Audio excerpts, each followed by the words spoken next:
भगवान शिव का एक ऐसा अस्त्र जिससे समस्त देवगण थर थर कांपते थे, और एक ऐसा अस्त्र जो त्रिशूल से भी ज्यादा ताकतवर था और वो एक ही क्षण में पूरी सृष्टि का सर्वनाश कर सकता था।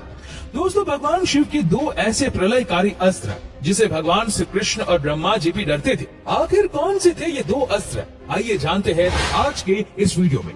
दोस्तों, वीडियो शुरू करने से पहले कमेंट में ओम नमः शिवाय लिखना न भूलें।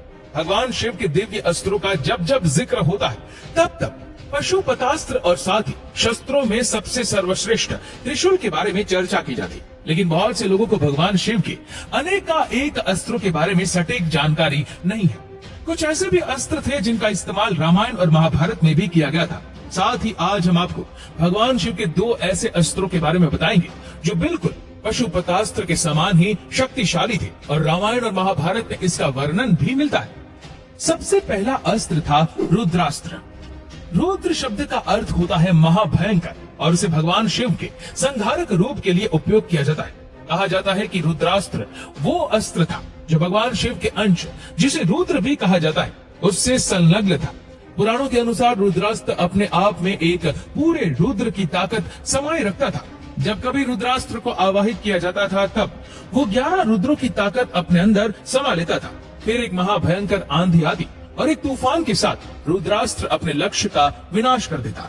रुद्रास्त्र एक साथ हजारों दुश्मनों को मारने की काबिलियत रखता था।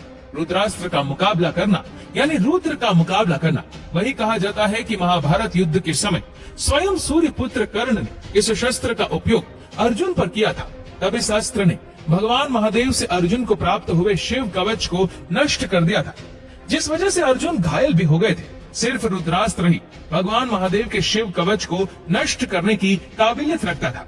साथ ही ये भी कहा जाता है कि पशुपतास्त्र भी शिव कवच को नष्ट नहीं कर सकता था। सोचिए दोस्तों, आखिर ये रुद्रास्त्र कितना शक्तिशाली था। अब बात करते हैं भगवान शिव के अगले अस्त्र की, जिसका नाम है माहेश्वरास्त्र। माहेश्वर शब्द का अर्थ है वो जिसकी इच्छा के अनुसार संपूर्ण ब्रह्मांड चलता है। माहेश्वरास्त्र वो अस्त्र था जिसमें भगवान शिव की तीसरी आंख की शक्ति समाई हुई थी। जब भी माहेश्वरास्त्र को आवाहित किया जाता था तब भगवान शिव की तीसरी आंख से निकलने वाली आग की तरह एक तेज आग की लहर लक्ष्य पर पड़ती और उसे नष्ट कर देती। ये ज्वाला इतनी ताकतवर होती थी कि सृष्टि की महानतम शक्ति को भी नष्ट करने का सामर्थ्य रखती थी। जिस तरह क्रोधित भगवान महादेव को सिर्फ भगवान विष्णु ही शांत कर सकते हैं, या किसी और शब्दों में कहे तो भगवान शिव और भगवान विष्णु एक दूसरे को संतुलित करते हैं, उसी तरह माहेश्वरास्त्र को शांत करने के लिए एक ही उपाय था, वो ये कि इसके खिलाफ भगवान विष्णु के बनाए गए किसी अस्त्र का उपयोग किया जाए। लेकिन कहा जाता है कि भगवान विष्णु से किसी भी अस्त्र की प्राप्ति करना बेहद कठिन होता था। माहेश्वरास्त्र को अगर उसकी पूर्णतम क्षमता से चलाया जाए तो वो शिव जी की तीसरी आंख की तरह पूरी दुनिया को भस्म करने की काबिलियत रखता है।